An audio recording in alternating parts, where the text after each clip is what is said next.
distinguished guests, Chaplain Colonel James Foster, Command Chaplain, Joint Task Force, National Capital Region, and the United States Army Military District of Washington. I invite you to bow your heads with humble and grateful hearts as I now pray. On this Memorial Day, I lift my voice in thanks to the Almighty and amazing God. I thank you for the sacrifices made, for the blood that was shed, for the hearts that were broken, for our freedoms, for our salvation, for the lives we enjoy today and tomorrow. God, death is so very real, and the grave is undeniable, but it is not the end. We continue to stand and we continue to unite together in strength and have a hope in the victories to come. In my feeble attempt to do so, Lord, along with all those around this nation, I call upon you to help us as a people to uphold the ideals of this great nation, that we might stand resolute with our forefathers and declare with confidence these same words inscribed on the marble above, that those who died, who lie in the hallowed grounds around us and around the globe, whom we honor today, did not give their lives in vain. We honor them, Lord, with our devoted lives. Grant us your strength to embolden the weak, give courage to do what is right, and give us a unity of spirit to bind us together. God, stir us, awaken us, help us to walk by faith and give you glory. In your holy name I pray. Amen. Please remain standing for the United States Navy Band and Sea Chanters Chorus in singing our national anthem.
Distinguished guests, General Mark Milley.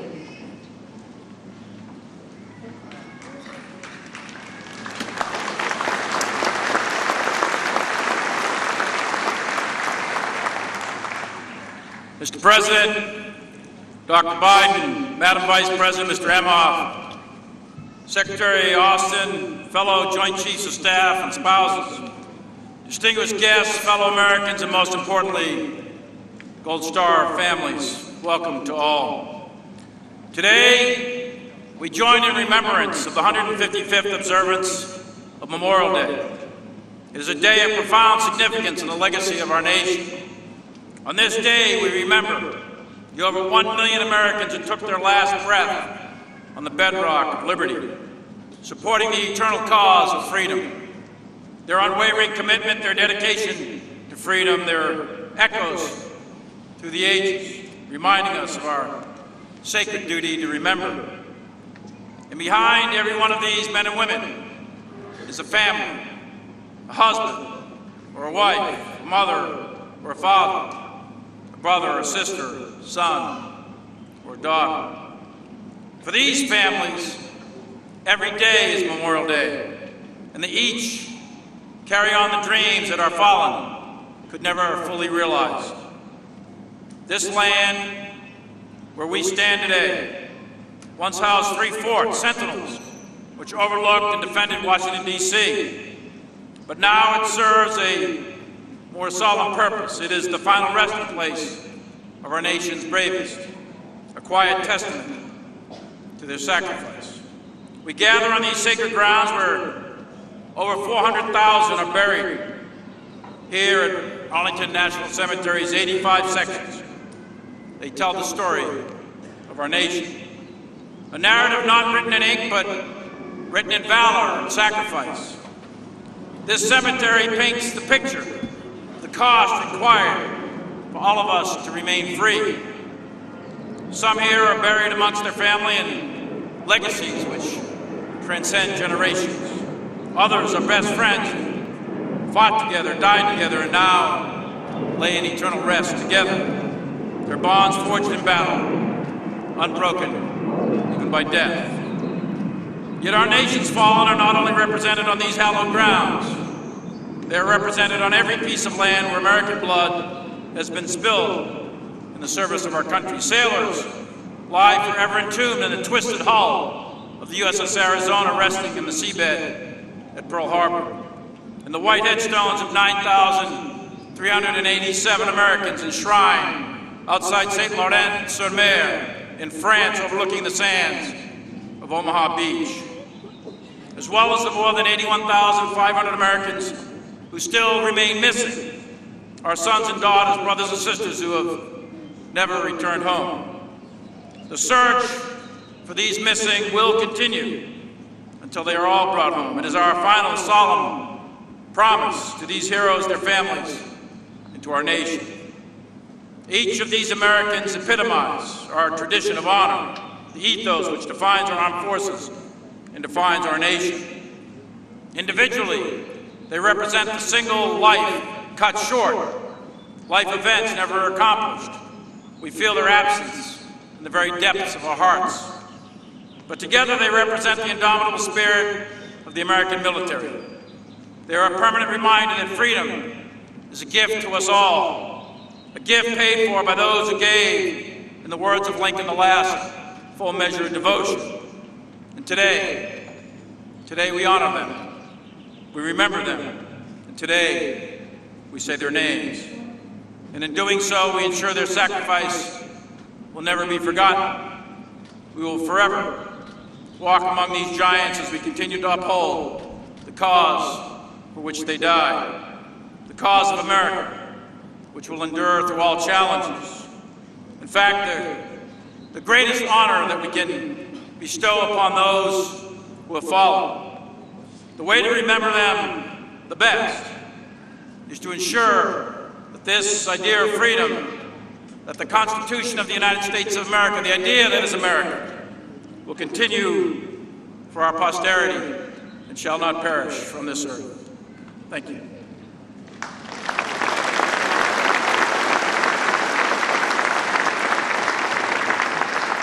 Distinguished guests, the United States Navy Band and the Sea Chanters Chorus will perform "This Land Is Your Land."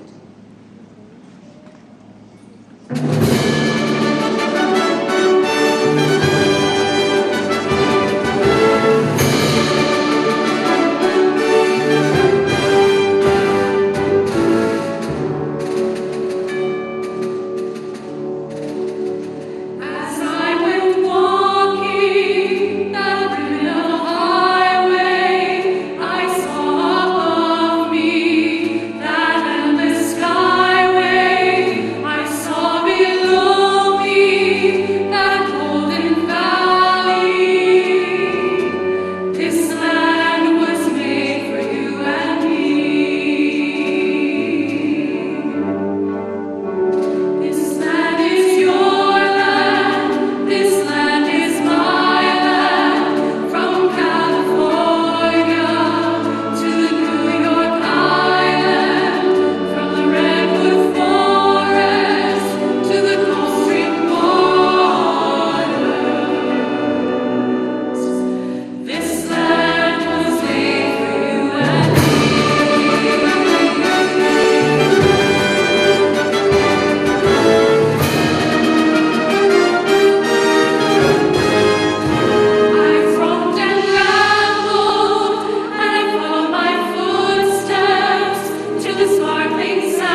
Distinguished guests, the Honorable Lloyd Austin III.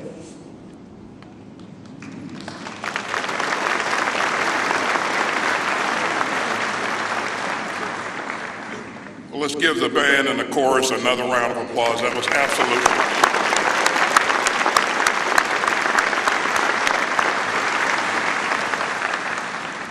Well, good morning, President Biden, Dr. Biden, Vice President Harris, Mr. Imhoff, distinguished guests. I am absolutely honored to be here with you this morning. And thank you, General Milley, for your leadership.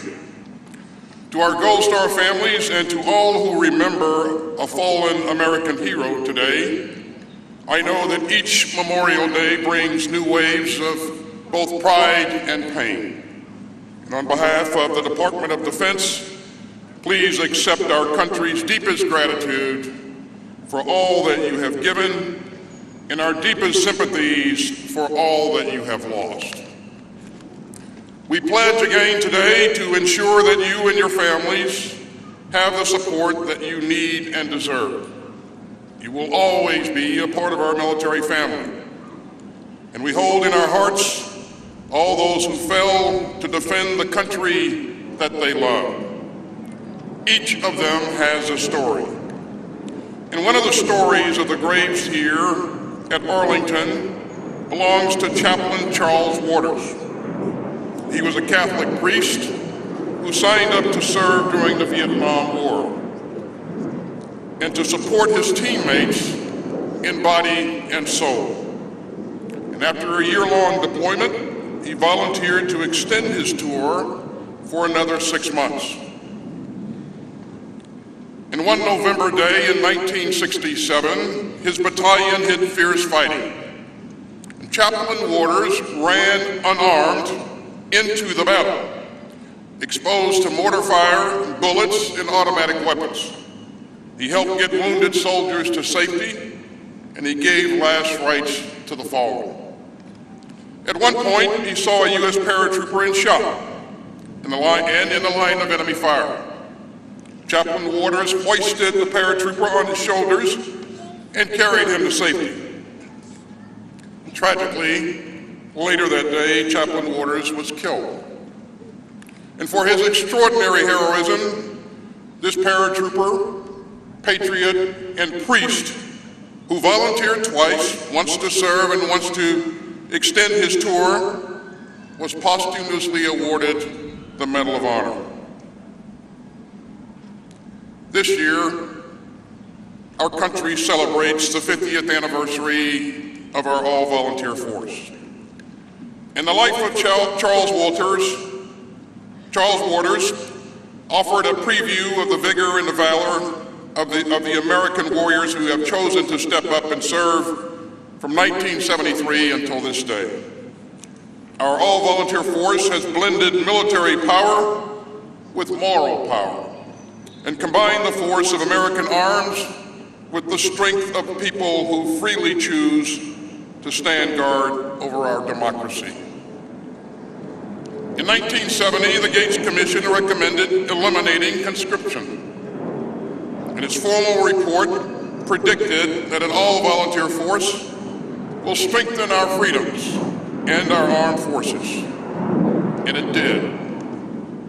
Every time a qualified American stands up and raises their hand and serves with honor from any corner of the country, from any background, color, or creed, this exceptional nation becomes even safer and stronger. Every fallen hero has a story. It is our duty to remember those we have lost. It is our honor to stand with their families. And it is our sacred obligation to remember all that you have given. So let us strive to honor the memory of our fallen by writing the next chapters in America's story of service. Let us stand with all who pledge their lives to defend human freedom, and let us come together as one nation to strengthen our democracy. Ladies and gentlemen, our Commander-in-Chief has long been a champion of our men and women in uniform and of the military families who serve right alongside them. And on this day of sorrow and service, it is my absolute honor to introduce the President of the United States.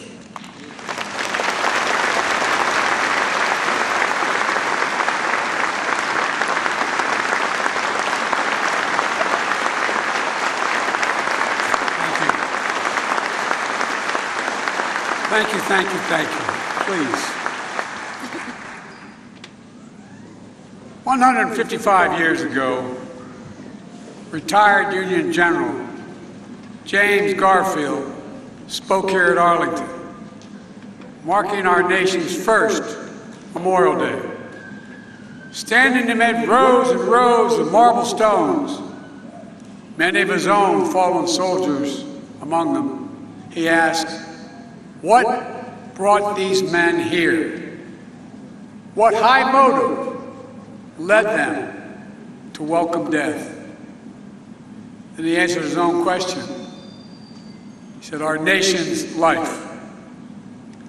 My fellow Americans, Jill, Vice President Harris, Second Gentleman Inhofe, Secretary Austin, Secretary McDonough, Secretary Mayorkas, General Milley, and most importantly, veterans, servicemen and women, and their survivors.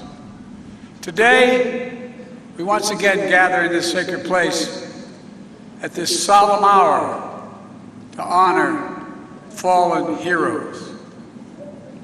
To once again stand amid the rows and rows of marble stones and bear witness to the brave women and men who served and sacrificed for our freedom and for our future. Those who died so our nation might live. Every year, as a nation, we undertake this rite of remembrance. For we must never forget the price that was paid to protect our democracy. We must never forget the lives these flags, flowers, marble markers represent: a mother, a father, a son, a daughter, a sister, a spouse, a friend, an American. Every year we remember, and every year it never gets easier.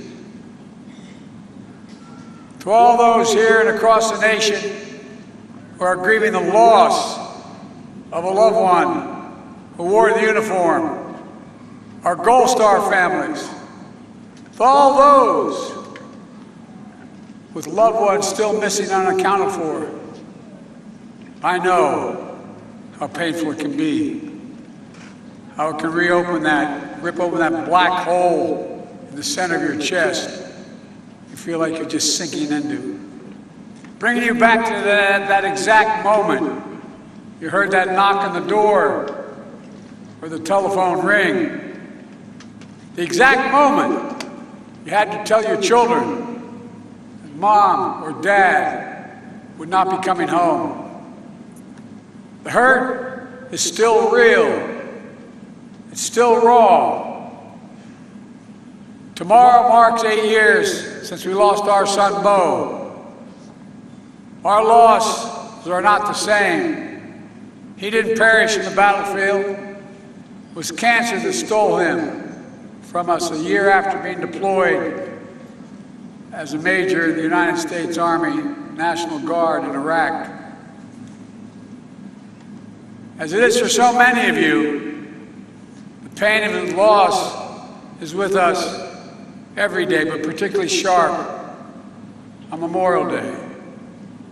Still clear. Tomorrow is his anniversary.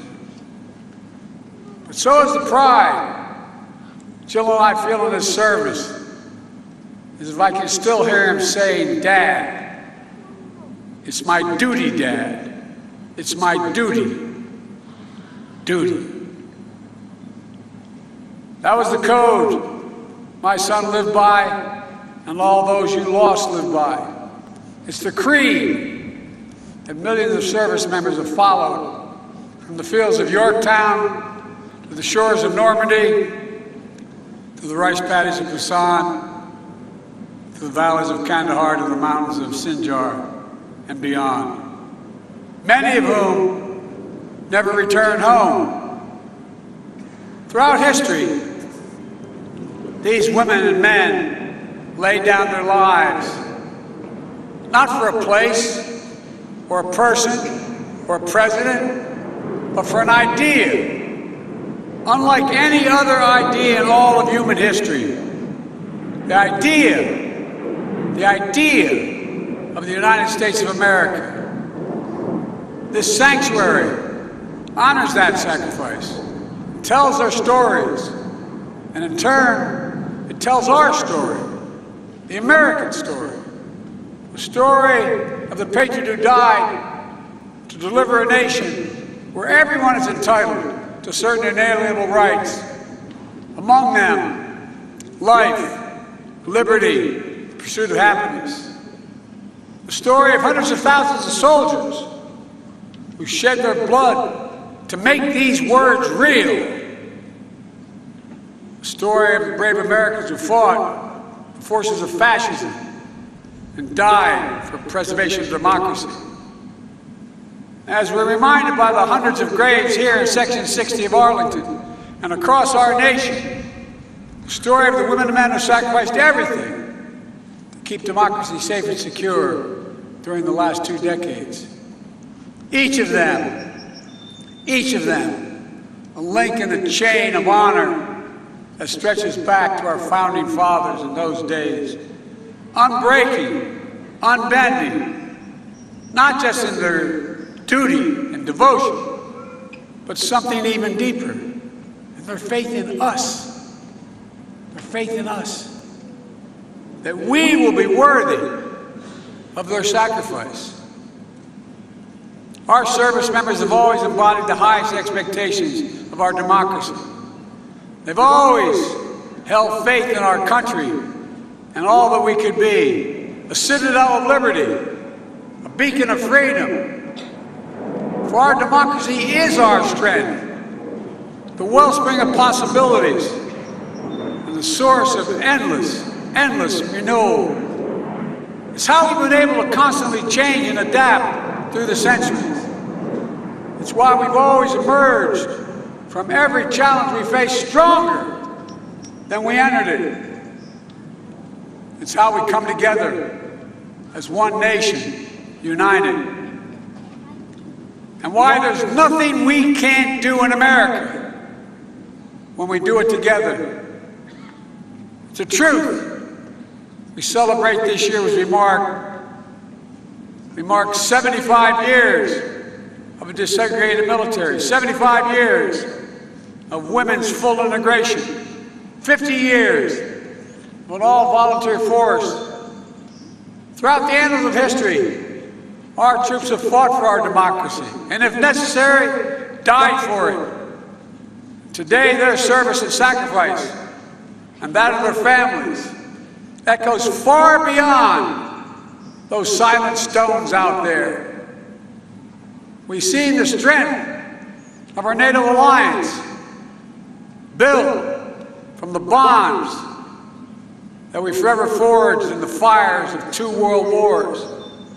We see it in the troops still standing sentinel on the Korean Peninsula, preserving peace side by side with our allies. We see it in every base, every barrack, every vessel around the globe where our military proudly serves and stands as a force for good in the world. And just as they've kept the ultimate faith to our country, to our democracy, we must keep the ultimate faith to them. As a nation, and people have heard me say this for a long time, as a nation, we have many obligations. But I believe with every fiber on my being, we have only one truly sacred obligation: to prepare those we send into harm's way and care for them and their families when they come home and when they don't. It's a sacred obligation, not based on party or politics, but on a promise to unite all of us. There is nothing more important, nothing more sacred, nothing more American.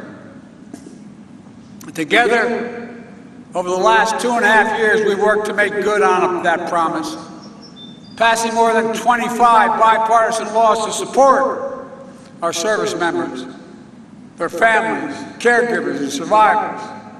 That includes the PACT Act, the most significant law in our nation's history, to help millions of veterans who were exposed to toxic substances in burn pits during their military service. Pits the size of football fields that incinerated the wastes of war, such as tires, chemicals, jet fuel, and so much more. To many of our nation's warriors that have selflessly served, only to return home and suffer from the permanent effects of this poisonous smoke. Too many have died. Excuse the personal reference, like my son Bo, or like Sergeant First Class Heath Robinson, for whom the act is named. Last year, after I signed the PACT Act, I handed the pen to his daughter, Brielle. She and her grandmother are with us today. After I handed her the pen, this beautiful little girl is sitting over there. Thank you for waving, baby.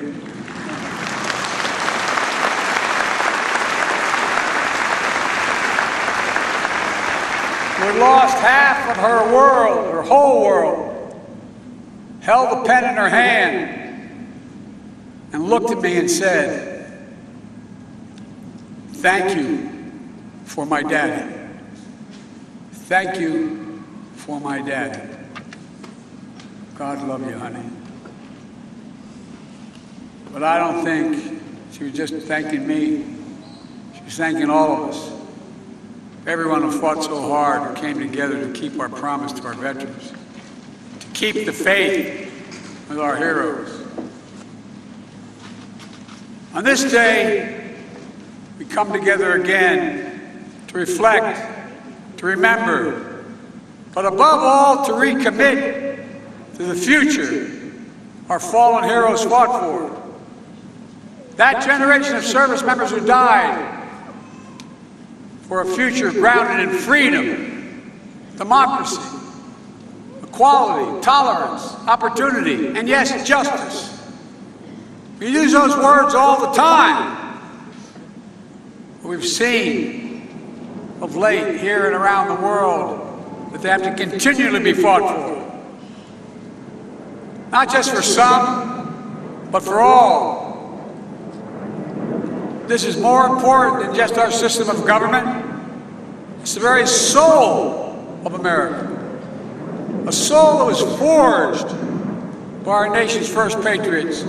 A soul that triumphed over trials and testing less than a century later.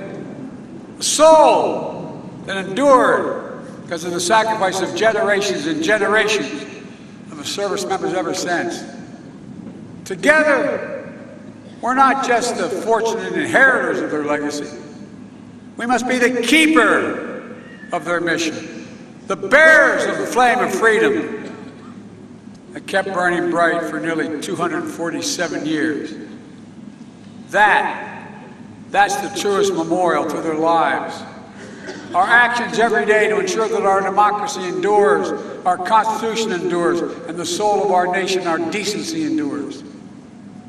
Ladies and gentlemen, 155 years ago, our ancestors stood here and asked themselves, what brought our heroes to this hallowed ground?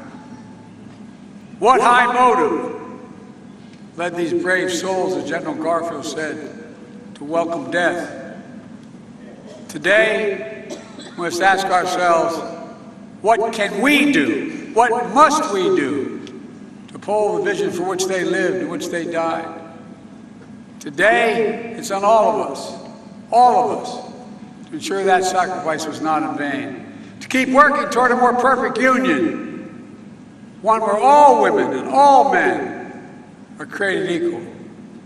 We're the only nation in the world built on an idea. Every other nation is formed based on things like geography, ethnicity, religion. We're the only nation in the world built on an idea that we're all created equal. We haven't always lived up to it, but we've never walked away from it. And today, standing together to honor those Americans who dared all and gave all for our nation, we can say clearly, we never will. God bless all those who gave their lives so our nation might live. God bless their families, and may God protect our troops today and always. Thank you.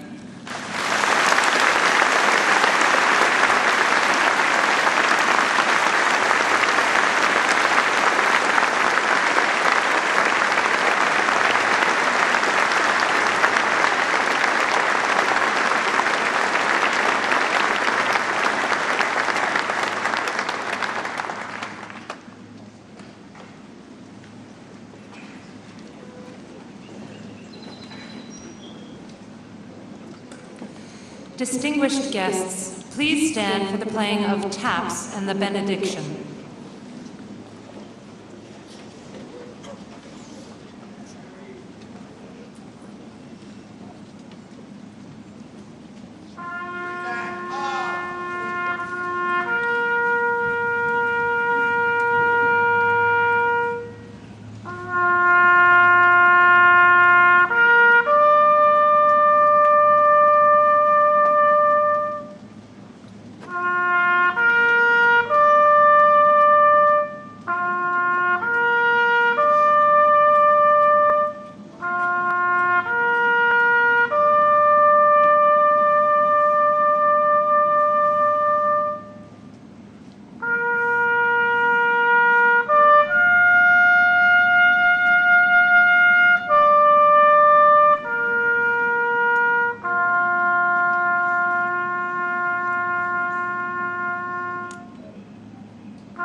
Please receive this closing prayer. God, those were such solemn tones that mean so much to us as a nation. Pray that you grant us the grace to never forget and to lead lives worthy of the price paid on our behalf by those who have gone on before and those who continue to serve. God, with all humility, I thank you for your goodness to this nation, to our service members and their families. As our president has stated, God, we have a soul. And I pray that you would help us to align our faith correctly, and God, preserve the soul of this nation, preserve the souls of those that serve. With great expectation, I ask you to protect them now, wherever they may be. For some are in harm's way this day, and many are separated from the ones they love. Bless our government, its leaders, and provide godly counsel and wisdom to guide us in your will. God, please do bless America, this nation that we love so much. It's in your holy name I pray. Amen. Please remain standing for the singing of God Bless America, performed by the United States Navy Band and Sea Chanters Chorus.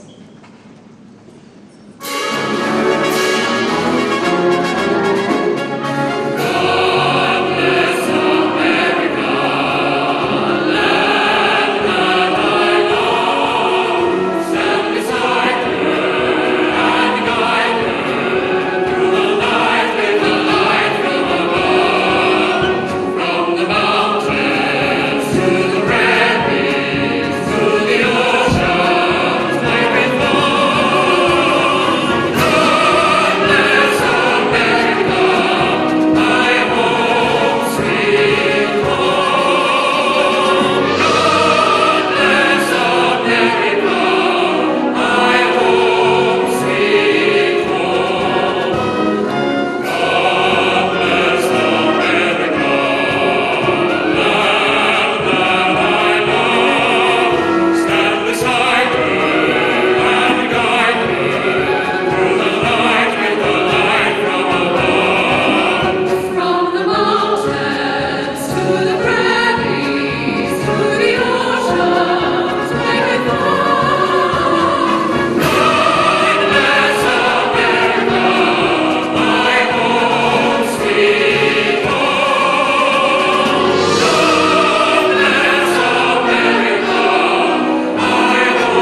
place as the official party departs and the colors are retired.